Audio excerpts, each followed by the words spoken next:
All right. Hello, coffee makers, not coffee takers. I am Dr. Joseph J. Burt-Miller Jr. And Alfredzo Nash and I are your hosts of the Cyber Coffee Hour.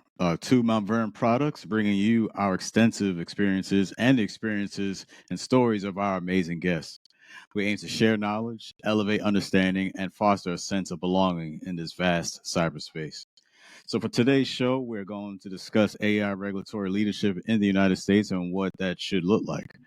To help break this all down is cloud consultant and certified educator Kevin Tuei. Now, Kevin Tuei is an Africa Leadership Accelerator Gold Fellow, cloud consultant, and certified educator with 7 years of experience. With experience as a cloud consultant, Kevin assists in migrating on premise workloads to the cloud. He's passionate about data, AI, and blockchain. He also specializes in training on industry certifications from major technology providers and excels in co creation, data analytics, user experience, and problem solving. Kevin is on a career mission to grow into technical program, project management, and use these skills to lead 500 successful projects targeting the sustainability development goals on education and gender equality. Kevin Tuei, welcome to the Cyber Coffee Hour. Thank you so much, Doc. It's an honor to How be you here. doing, sir? Thank you for having me. I'm doing good. It's an awesome evening I'm in. here. I'm currently in Nairobi, and it's awesome. Yeah, man. Maybe share with kind of paint the picture for our listeners. Yeah, so I'm out here in the states, in the DMV Sure. area. Um, Yeah. but you're out. You said it's like it's nighttime up where you're at, right? Yeah, sure. It's currently around 7 past the evening hour. It's in Nairobi here in Kenya. It's like a chilly evening. Yes, it's been awesome because today Oh, I've been having an awesome day organizing our AWS Community Day, which is a huge success. So happy to be here to just talk about with you about the regulatory frameworks around AI and basically my cloud and cybersecurity journey. Yes.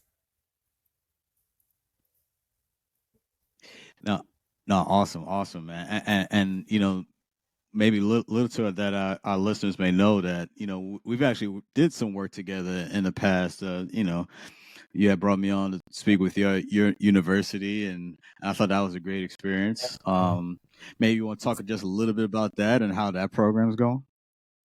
Yeah, maybe I can track it back on how we actually met on Isaka Engage, and I just saw you had recently gotten your PhD in cybersecurity, and you're there just looking for connections. And I said, this guy Right. is the guy I want to connect with, and I'd like to know about it. And I think from there on, we formed this kind of a relationship.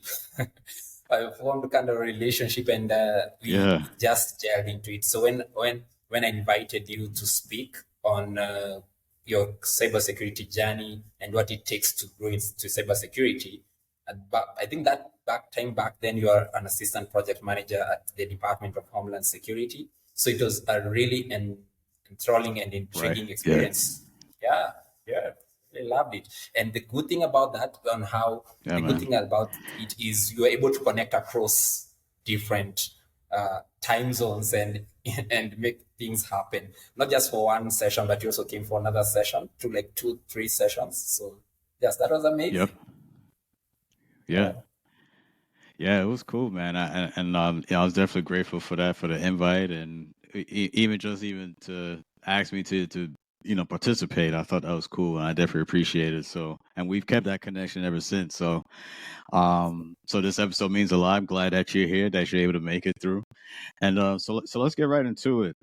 So as we mentioned, we're gonna the article that we're gonna discuss today is titled "Advancing U.S. Regulatory Leadership for AI in 2024." The author of this article is David Zapolowski. It's an Amazon article dated back on 6 February 2024. So I'll start this off with a quick excerpt from the article. So the U.S. has long been home to some of the most innovative companies in the world. With artificial intelligence driving the next innovation boom, we have an opportunity as a nation to maintain this leadership position by harmonizing the responsible deployment of AI with a regulatory approach that allows AI innovation to thrive. If we don't strike this balance thoughtfully, America's position as a global leader in technology and innovation could substantially erode. So before we go a little further, and Kevin, what I love to have, as we have you on here today, I love for you to just, I want to hear your thoughts, but also inject your perspective as what you see out there in Kenya, and just like I said, just your perspective. But what are I guess first thoughts that come to mind so far? Sure. So really, because AI is a big thing and it's cuts across from the time when in November 2021, when we had ChatGPT fully launched and it had like millions of users in a matter of weeks. Right.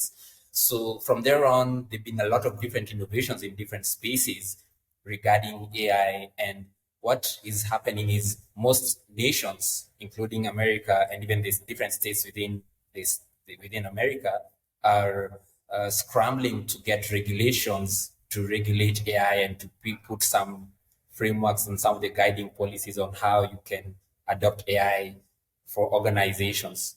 And that means a lot because it means a lot for innovation. And this is something that I believe is very important, an important discussion, because when I was looking at that article, there's like regulation is mentioned around 10 times in just one article, as well as a similar number on innovation. So that means that there's this thing about what is the impact of the regulation on innovation, and what does it really mean when it comes to having that harmony in terms of the adoption of the regulations across not just America, but also different countries, including Africa. Because in Africa, and most probably in Kenya, we can see that the innovation level is at the level of maybe America, where there's a lot of different models coming up. The other day we saw Sora from OpenAI. We're now seeing Anthropic come with Cloud Opus. And the thing is that AWS is also at the center of it all. So what does this really mean? Do we just remain in Africa as users and just remain and wait for like frameworks, regulatory frameworks coming in from the different countries like Europe and the States? Or do we also drive that conversation, which is very important? No, absolutely. And I take this as when we're looking at AI, and of course, there's so many, and I would say as we still learn more about AI and everyone that is, because I think there's a lot of fear that comes with the unknown. You know, some people fear that it's going to take away their jobs, or and we're seeing more implementation or AI implementation into like the everyday things that we do. I think, I don't know if you recall, but there was a issue, and I'm sure it's still ongoing, but initially there's reports about, AI kind of plagiarizing artwork because, someone would try to use AI images or images of like well-known people and selling those images. But and artists are like, hold on, you didn't get the right permission and things like that to even do that. So it has caused disruption within, I say, not just our industry, but multiple industries, as AI continues to it continues to, I'll say, infiltrate into different spaces, as you just said. So but like, so when looking at this article, so the author, he emphasized a need for like a comprehensive U.S. AI vision, so that's going to balance both innovation with safety and responsibility. Because I think the main thing, you don't want AI. AI can be a great tool. I don't want to give this notion that AI is just going to be all bad. It does have good if it's being used responsibly. If it's used the right way, the proper guardrails are put in place. And I think this is what this article is really trying to emphasize, and really to tell a tale that, hey, as AI continues to expand, we need to make sure we keep it in check. So it calls for policies that promote competition while ensuring that AI technologies are developed and utilized in a manner that is going to safeguard against different potential risks. Whether to potential risk to like individuals' health, safety, and even civil rights. I say the primary goal that I pulled from this article was that it highlighted the vision to foster and ensure safe and responsible innovation in AI. And again, Kevin, as we talk about, the use of AI and as it continues to grow and then I'll say mature, I should say, we do have to make sure it is be used responsibly because let's face it, it can be used if it's put in the wrong hands. Someone with malintent, they could use it to, like I said, to cause real harm. And I'll shoot that to you. Yeah, like so when you hear this, yeah, absolutely. So what are the things that maybe that you see, or maybe your concerns when it comes to AI if it's not being used in the right way? Yeah, thank you so much, Doc. There's a lot of concern, and I totally relate to the concerns about AI taking jobs. It's a critical concern.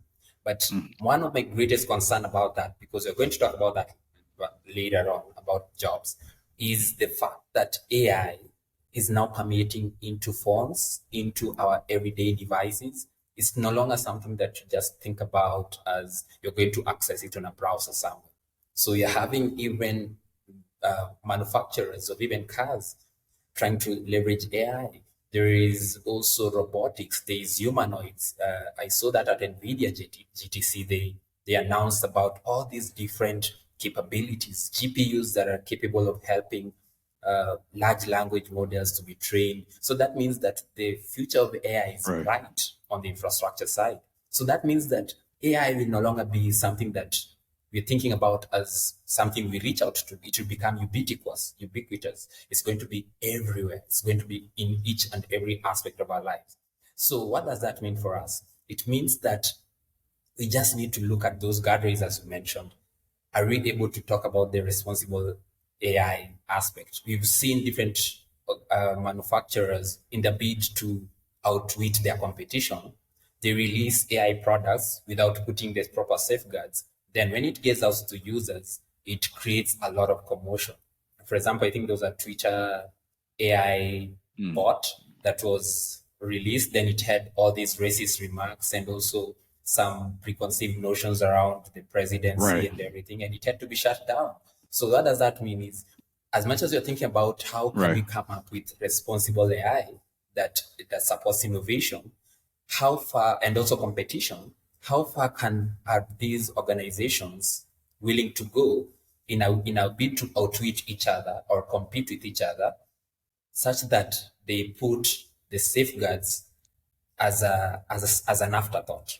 It shouldn't be an afterthought. It should be something that should be thought about. And sometimes it takes a bit of time. And the QA team and maybe the senior teams are always, we want to get our product out. We need to get to, right now we are, like, for example, for GPT, in ChatGPT, we are GPT-4. Recently, AWS, just this last month, they announced that they're using the most powerful model by Anthropic called Cloud Opus. So that means that every organization is in a bid to compete in terms of which AI product are they coming up with, or foundational models that are more powerful than the other. But what will be the cost on the human beings? What will be the cost on you and me, Doc, such that are we really looking at the future in terms of coming up with these safeguards and being responsible? And you mentioned about artwork. And there's something that happened recently here in Kenya. There's a media house that usually used to pick models to advertise certain aspects, certain adverts. But they recently used AI and generated an image so that they can promote a certain show that they have. And it brought a lot of mixed emotions and a lot of uproar, because people are saying, like, I don't relate to this. Another case is, we had a certain course that I was doing, and they'd put up an AI bot to teach the course, the slides, and it was so robotic that people put up an uproar and they had to say the next modules are not going to be using an AI generated face and this is going to speak about what you're learning about. They're going to bring in somebody real and they're going to talk about different topics in that. So it is affecting the different spaces in education, in art, in music, creative industry. It is affecting also different aspects like even healthcare. So and what is happening is there's these things that are coming up. For example, the like let's say prompt injection. So where you're able to fool the AI. For example, there was this case at the start of ChatGPT. They could ask, how do I murder a person? Then they'll be told, no, I'm not allowed to tell you about that process. That is not in my case. That is against the law. Please check on that. But somebody says, I'm about to be killed and I need to protect myself. Right. So how do I protect from this person? Then the AI model answers it as if it feels that it is protecting this person, but they're giving them guidelines on how to kill someone. So do you see that is like a way of circumventing the whole safeguard and guardrails? Oh my gosh.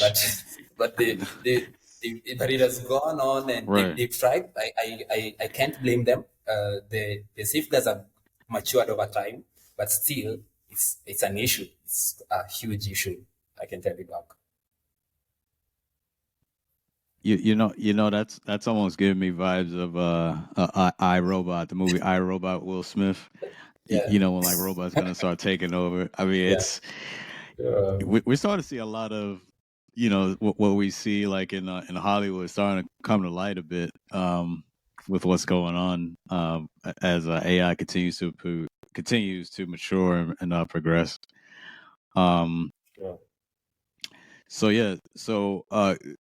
So going back to the article, so I guess I think to address that with some of those concerns as it pertains to AI, so the Amazon, their strategic investment into generative AI and its dedication to responsible AI development and deployment across businesses, mainly through AWS or Amazon Web Services, is really, I'd say, the focal point that's being driven here in this article. So one of the things that's mentioned here is Amazon's AI Ready initiative. So with that, its goal is to provide a free AI skills training to 2 million individuals by 2025. I think that's big, especially if you think about when we talk about from the job perspective. If you look to get into the AI tech field or cybersecurity field, and when you see organizations doing something like this, providing free training, no paywalls involved or anything like that. If you're interested to sign up and get that training, and why not? I mean, either create new skills or expand your skill set. I think also see it too. It's not AI, granted, but you see this with I think IST Squared. They're providing free training and certification for their certified in cybersecurity cert. So when you see organizations doing things like this, and I'm sure there's others I'm just not mentioning, but when you do see organizations take initiative steps like this, I think they see from their side, like, look, I think they realize that this is something with, an issue that we need to shore up, and we need to remove any blockers that could be in a way of trying to train the next generation, the next workforce, to help protect our system. So I think that's great that Amazon is providing this, and hopefully it'll continue and even expand to different areas. But so as pertaining to the AI initiative, it's reflecting its recognition for the. So yeah, it recognizes the increase in demand for AI talent and the potential for higher salaries in this field. And I'm sorry, Kevin, you were gonna say something? Yes. I wanted to say that, for AI, the kill switch or the heartbeat is in the data, right? So more and more organizations are realizing that we need to organize our data, and also the fact that they need to ensure that they put security mechanisms instead of using publicly available and trained models to feed their sensitive data or their organizational data or knowledge, or to not allow the employees to use public large language models. more and more organizations are realizing that we can train large language models with our own data. So that means that the training on the aspect all the way from the data, from the collection and organization and to the model design, to the deployment, all the way to where you're now getting the end product of the AI product, you realize that there's a whole aspect of training. And the AWS recently, they're retiring 3 SATs. They're retiring the SAP, and also they're retiring the data analytics specialty. So, and they have brought in a new certification called the Data Engineer Associate. And why have they done this? They realize that more and more organizations need to get people who can validate their skills around data and data engineering.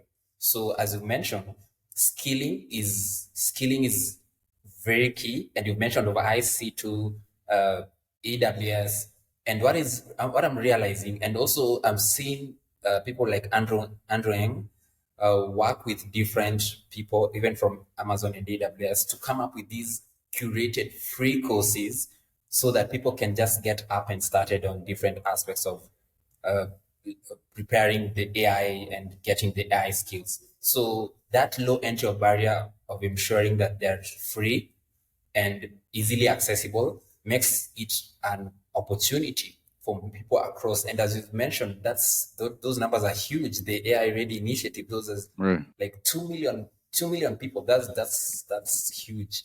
And just not this. And you're realizing the pace at which innovation is moving is very high.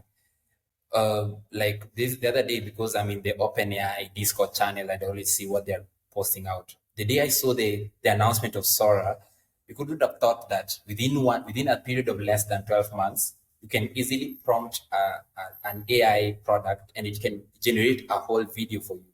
It was unimaginable. Right. Yeah.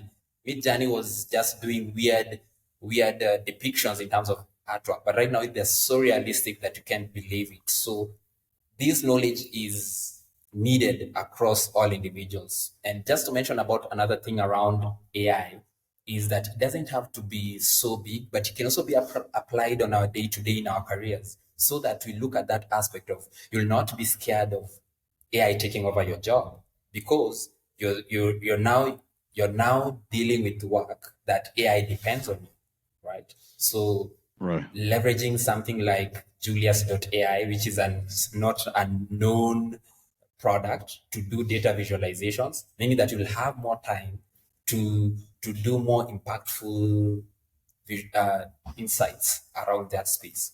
Yes. So that's what I can say in terms of training. Yeah.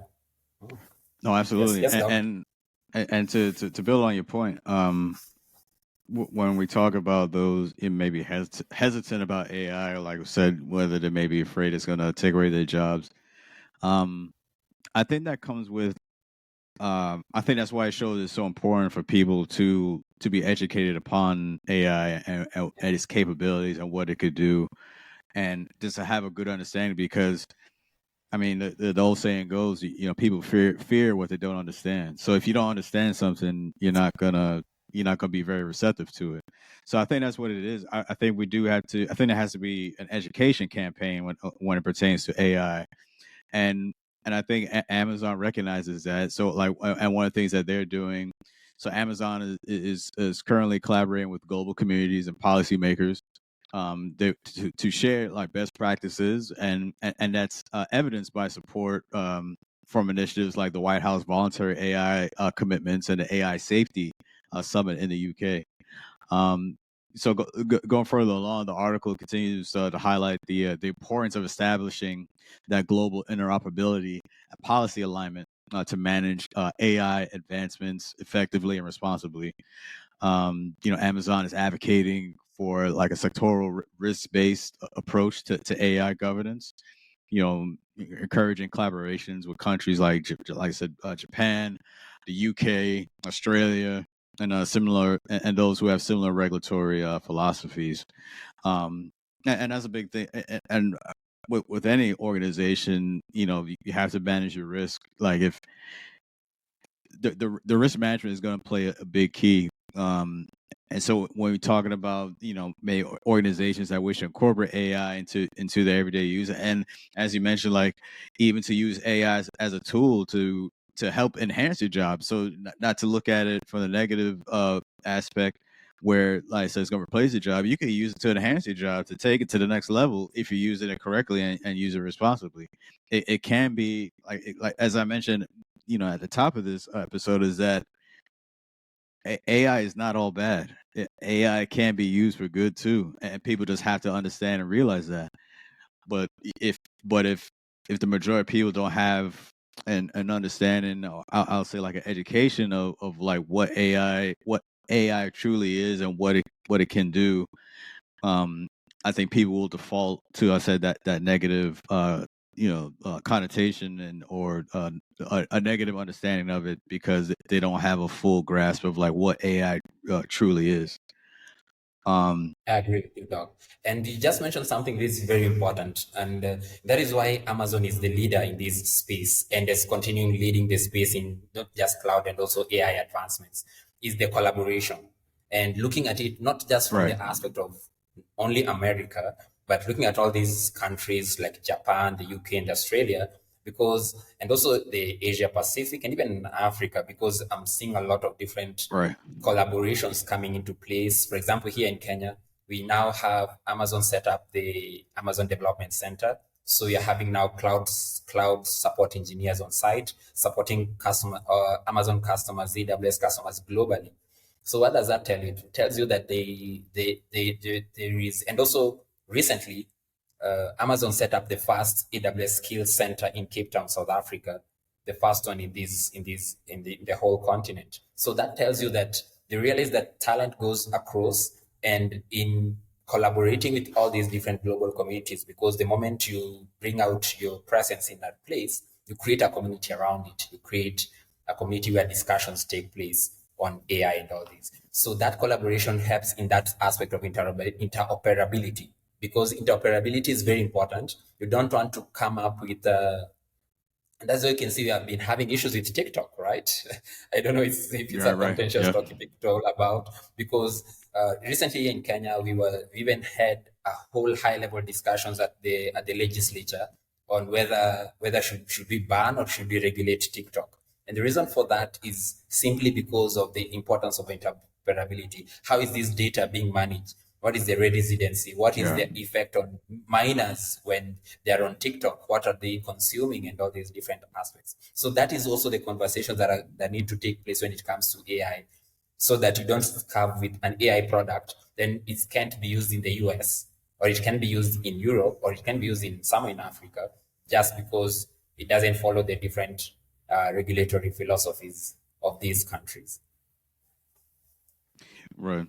No, and that's a great point. And with that said, like just going further along, as we talk about like basically risk management. So they want to manage like actual risks without putting a hamper or stifling innovation. So you want to have a more flexible, a durable model that can something outside of like a one size fits all type of framework, but something that makes sense and that's applicable. So they want to embrace the right risk based approach. Nations they can ensure that the economic and national interests remain at the forefront. As AI continues to advance. Amongst within the global landscape. Yeah. So and as we get ready to close out here with this, but yeah, the I think having that balanced strategy, where supporting a collaboration among, different aspects. We looking at academic, industry, civil society, and even government partners. I think that's a big deal when you're trying to foster sustainable and responsible growth and maintaining leadership in AI innovation. It's going to take I'd say like an all hands on deck type of approach. Yeah. Having that collaboration and that interoperability to make sure that AI can be used. It's used, like I said. I think number one, it's used responsibly, and then two, that it's secure. Organizations are able to manage those risks, but not to the point where you're limiting its full potential. But no, and Kevin, just get your last thoughts on this before we close it out. But for me, I'll just quickly say that I think as AI continues to grow and mature, and we're starting to see this more and more in like a you know different aspects of our lives. Um, if if we really take charge of making sure that we're managing correctly from the start, I think it has the potential to really do some good. And we just have to. It's just something we have to watch closely and make sure that it doesn't go too crazy. But which it has a chance to do that, and you have to Yeah, recognize that too. That is a risk right there. But but I think but even with that said, I think just making sure that we do manage that risk, and also using AI to really enhance, as we mentioned, those different aspects of our lives, and the different components, um, you know, within different industries, it can really do some good. But Kevin, I'll give you the last words on this. sure. Just on the last was AI is for us all. And that's the way we mentioned about the academics, the industry, the civil society, all the different public or private sector partners. It becomes key that we don't turn a blind side on AI and leave it to the so-called experts. There's no Right. AI experts when it comes to this. We are all learning on the all learning on the job. We are all learning on the road. So please, we Absolutely. just need to we just need to do this together. Let's take it up and start embracing it in a day-to-day basis, so that you can't, as you mentioned, Doc, you can't fear what you already have embraced. You can't fear, you only fear the unknown. So the moment you start embracing it on your Yep. day-to-day work, then definitely it's going to help you a lot. And you can even guide some of the AI adoption strategies. And you'll be crazy to hear that most organizations don't even have an AI adoption strategy or policy. People are just using AI in the organizations. And since That's there's no wild. guiding factor around it, there's a lot of That's data out wild. there going to these going to these big orgs, training their Right. data. Yeah, Absolutely. Yeah. sure. No, this would be good, and like I said, this is something we could definitely just watch closely as, like I said, as AI continues to mature. All right. So, that was a great article, great discussion. I enjoyed that very, very much. So as we go to the second part of our of the episode here, we like to learn more um about our guests. I know, of course, Kevin, as you're our guest today, we're going to learn more about you, sir. So, but yeah, I guess first question, real quick. You know, do you have any maybe current projects that you have going on that maybe you want to talk about, or anything big you have going on? Yeah, Doc. So what we're having right now is we are having we just finished the AWS Community Day. And what happened there is we had a day-long activities. We had even the permanent secretary for ICTs for the public sector come through. And what came out of this whole community day is the need for people to come together and realize that this is something that we need to realize and attain in terms of policy implementation, and then to realize this as together coming through. So what I came to realize from this community day is that there's a lot of need. There's a lot of need in terms of knowledge and awareness. People don't know where to start. People don't know where to start in terms of the projects they can do or what they can come out with. And we're having these different talents who are eager. I think, for example, here in the Kenya population, like around 80% are between 18 and 35 years old. So I mean, there's a lot of energy. There's a lot of people who can come in and add on to the digital economy. So some of the things that is coming out from this community day where I was an organizer is the need to continue to create awareness and to build on that in terms of cloud adoption, in terms of opportunities. And the thing that I'm still now delving into is how can we make it possible for the young people to leverage opportunities regardless of where they are. For example, we had a big issue recently here in Kenya where a certain organization called Remote Task, they closed shop. They decided that all Kenyans, they're not going to be getting the jobs that they were getting on their platform because they're a US-based company. They're not allowing any other people from Kenya to take jobs. As long as you have a Kenyan profile, not going to be earning the dollars from here.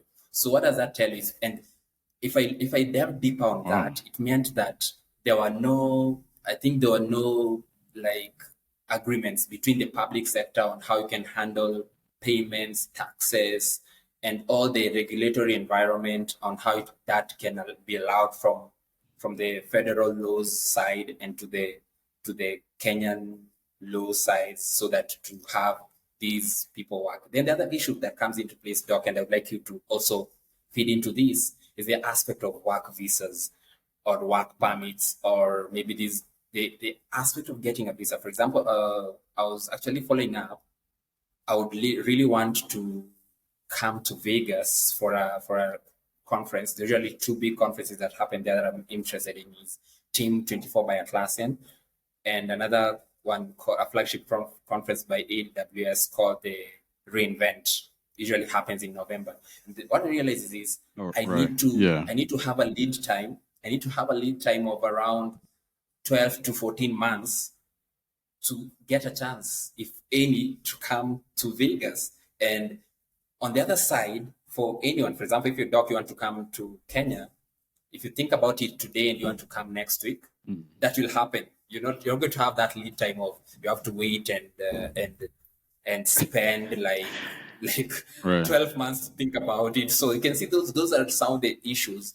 And if you want to make sure that we make this, and something that is happening, and love this is happening from the African continent, is like this Africa continental free trade area, where we are trying to make sure that people can get maybe visa on arrival, so that you don't have to really worry about you're not going to be allowed. And the different African presidents, what are they coming up with is a way to remove the visa requirements between the African countries. Because if you look at it, for example, Doc, do you need a visa to go from Washington to Texas or to Florida? You don't need that. You just need to get onto a flight as long as you have the ticket, and you get to just jump and get into Chicago or anywhere. So that tells you that, and that has fostered a lot of different growth in the States. So why is that impossible when it comes to the African continent? So yeah, I know I've taken a bit of that, but I hope you can chime in on that. What are your thoughts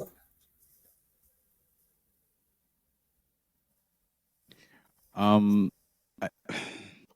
So I think that when it comes when we have like these like conferences, meetings, what have you, especially the big ones I just mentioned with like AWS reInvent. I'm not too sure. I'm not too sure if any of them are already doing this, but for those that may be in your situation that want to attend these conferences, and not just virtually, because I mean virtually I think that's very easy to accommodate, but as far as trying to make it there in person, I think there could be more of an effort made to try to ensure that those who want to attend, like that are coming from different countries, and maybe that need that extra help with when it comes to and what I mean by that is as far as getting over those type of hurdles, so you can make that travel to make it there in person, like for some of these events. Maybe some of these organizations could try to take more of a lead and try to make that process smoother for those, like I said, that may be in your situation that have to look out 12, 14 months in advance to see whether to apply or try to make the proper arrangements to make it there. And again, I haven't researched that too much myself, but so I don't know if organizations are already doing that or trying to, or already kind of working on that. But I see that as something that to me, if they're really serious about trying to expand and really grow the field, because I mean, you're gonna have people from not just within the United States, but I mean from all over, and those are very those are hungry, motivated, ready to work and learn. You do have to factor that in and think about what are the things that may stand in their way um, from really making an impact. Because I think when you're able to attend, some of these things, and when we talk about, I guess, just on the subject of conferences, and I have kind of mixed feelings with that as well sometimes, because I think also with that it can be very cost prohibitive with some of these conferences, and especially so if you look at a perspective of someone who's just getting started in the practicum, and that could really hamper someone from attending. And I think that's a big deal, to be able to attend some of these events or conferences in person, because that's a real good way to network and really get your name and face out there, meet with folks, especially if you're looking at maybe look for potential mentors, look for someone who's like work within the that direct field that you're working in, and connect with them, and like I said, you make those connections that could really help jumpstart your career, um, or even advance your career, depending on where you are. But no, I think all in all, I think more can be done. I said if there isn't anything being done already, to help make that a more smoother transition, so that way everyone, whether United States, but just everyone, like United States and abroad, be able to you know have that place, have that place at the table as well, and to contribute their expertise and knowledge, and that way we can have a stronger workforce. Absolutely. And also still on that um line of inclusivity, mhm. the other aspect that comes in is people with people with disabilities, or people who are differently abled, people with maybe visual impairments and something. So what is coming out is sometimes different providers of different training programs, they're not providing inclusive ready kind of content. For example, are you providing transcripts to your videos when it comes to AI training?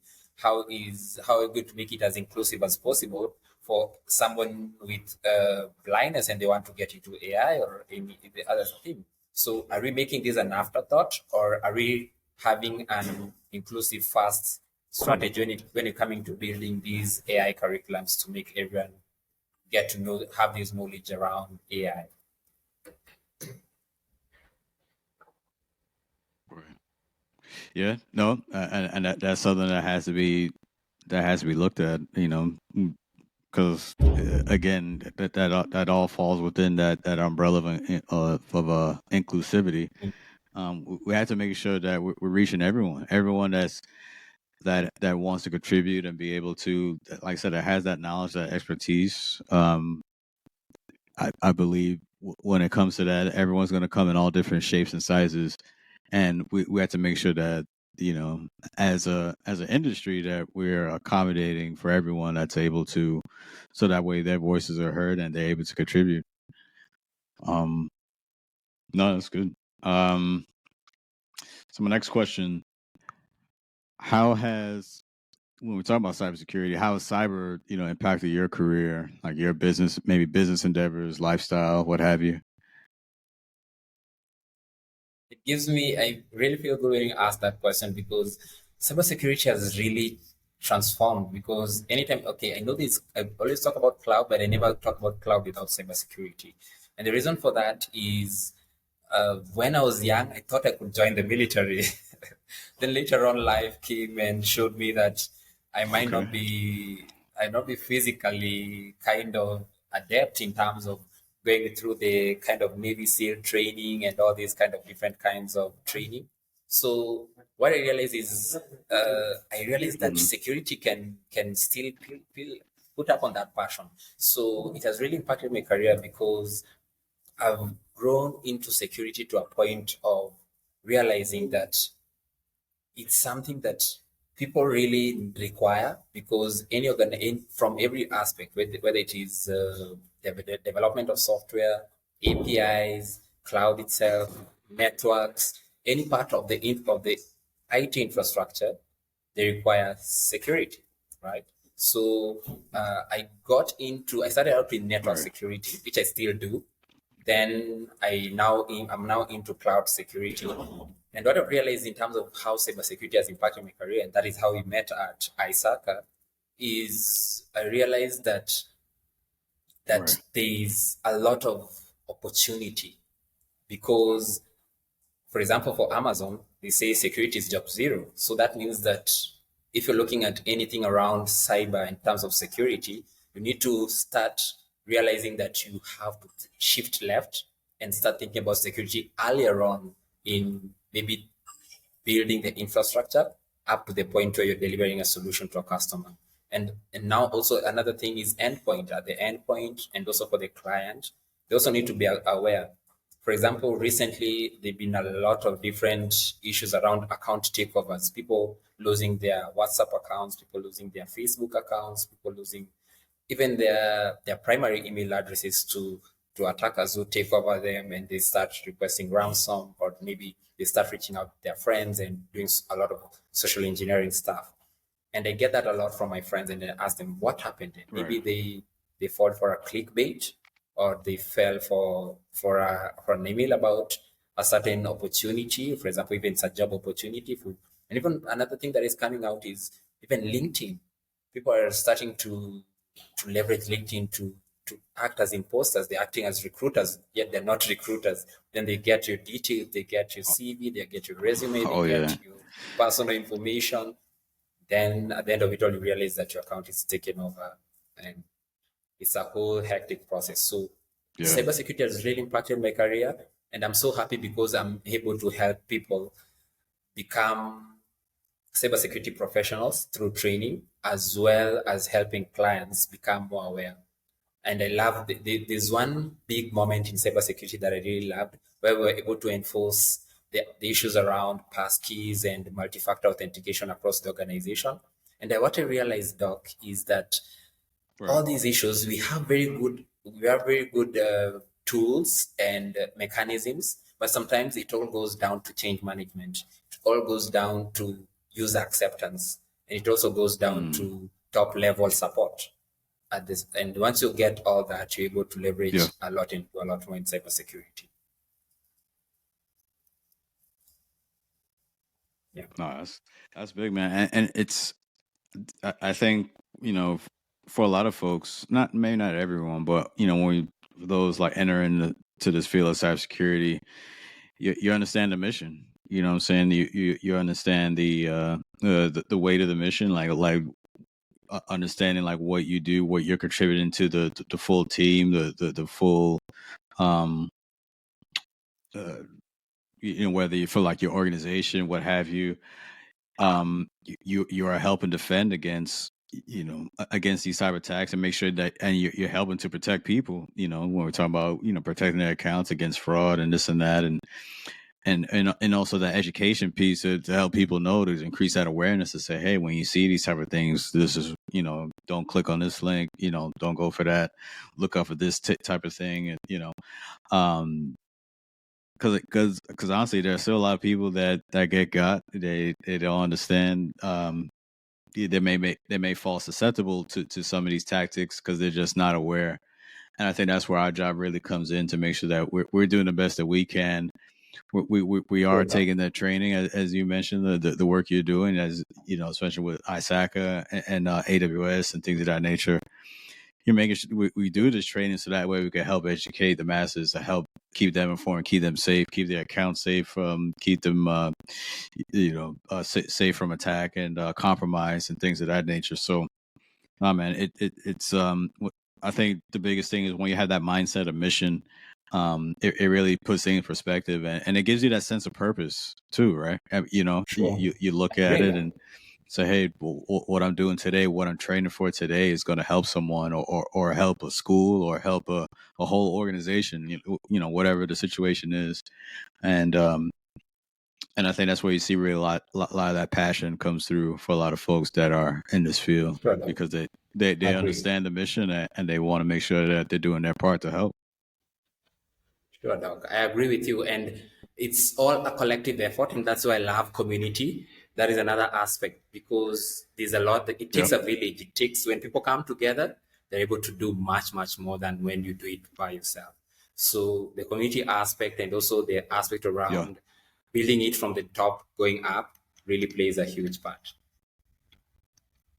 So when we're talking about like different obstacles that may have that you had to endure, I understand that you had missed out on a government sponsorship as you were applying to university, and your father had already retired from when you were in high school. But yeah, if you could just speak a little bit about that, just how that impacted your journey to for you to get where you are today.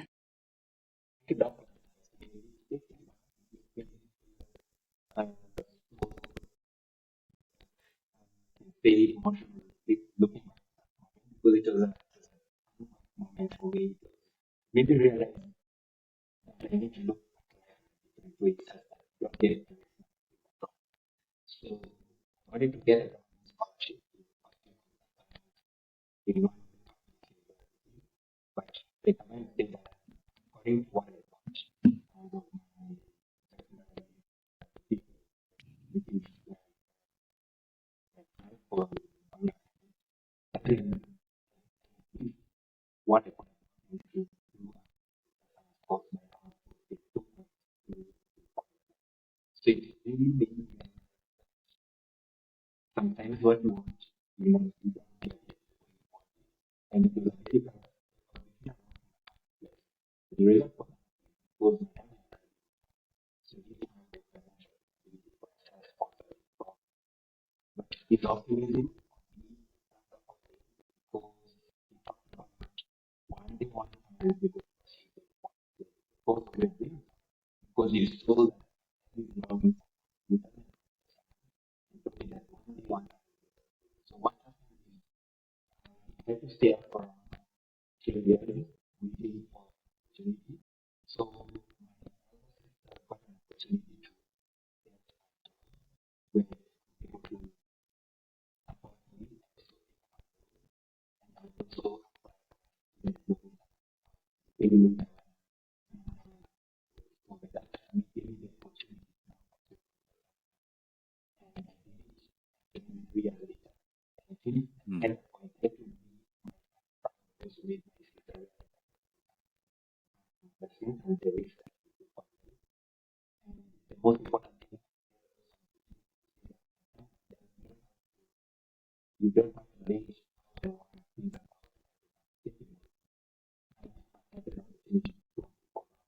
no, you didn't even that is what so I ended up with founding and also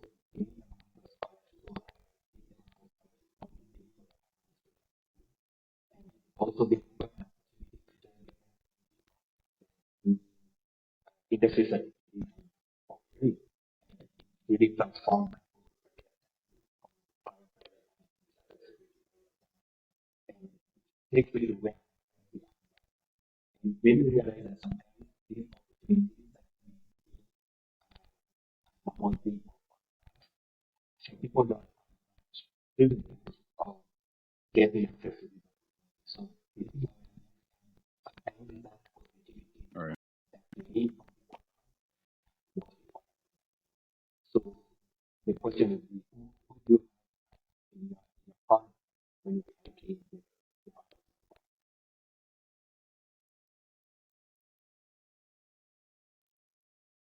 Absolutely. Absolutely. That's good. Um, Next one. So, what's your favorite coffee? I guess you through the day. I have a good story about What's on the coffee order? I have a good story around the first time I went to a coffee shop. I ordered an espresso. Actually, I ordered an espresso. Right. So you can imagine how good this coffee and got then is there anything okay, Right. that is very nice. And that is why I love and talks very long about the strength of Yeah.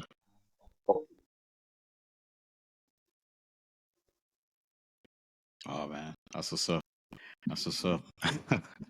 What are your like favorite hobbies, interests that you have? Like what do you like to do when you're not working or not focusing on cyber? So most of the time, really, so we have it. So every day, I very so and go children with people children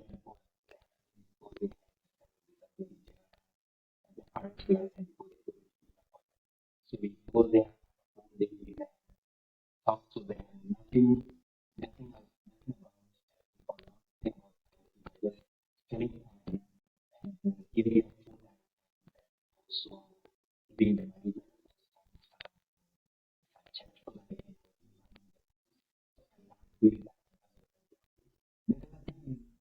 Most of the time, I just going to things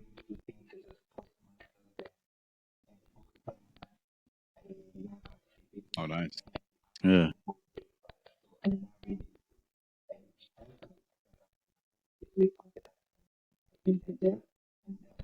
also if really get think I'd be thing have to talk about Yeah.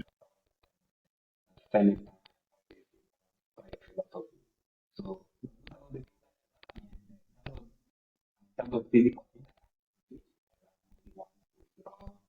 kids across and also and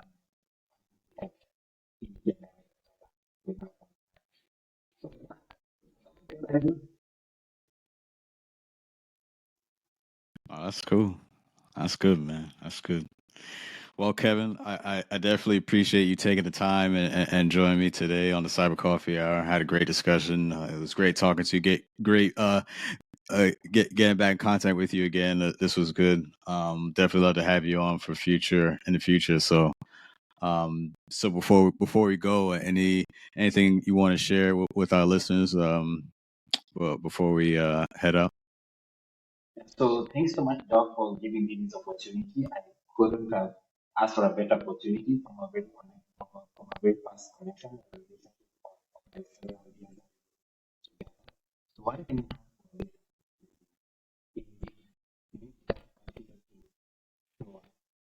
definitely sure. Because make sure Right. Yeah. because whatever happens in the group, Right. so don't doubt yourself. Just sure and things will work. All right. All right. Those are some wise words from Kevin. And just want to thank you, those watching, those listening. Thank you for tuning in to the Cyber Coffee Hour. And if you enjoyed this episode, please like, share, and subscribe. Follow us on all of our platforms. You can find the Cyber Coffee Hour on YouTube, Spotify, Apple Podcasts, Google Podcasts. That is a wrap. And today is game one of the NBA playoffs. Knicks, Sixers, go Knicks. That's why I got my Nick gear on today. Yeah, yes sir, yes sir. All right, that's a wrap. Take it easy. Peace.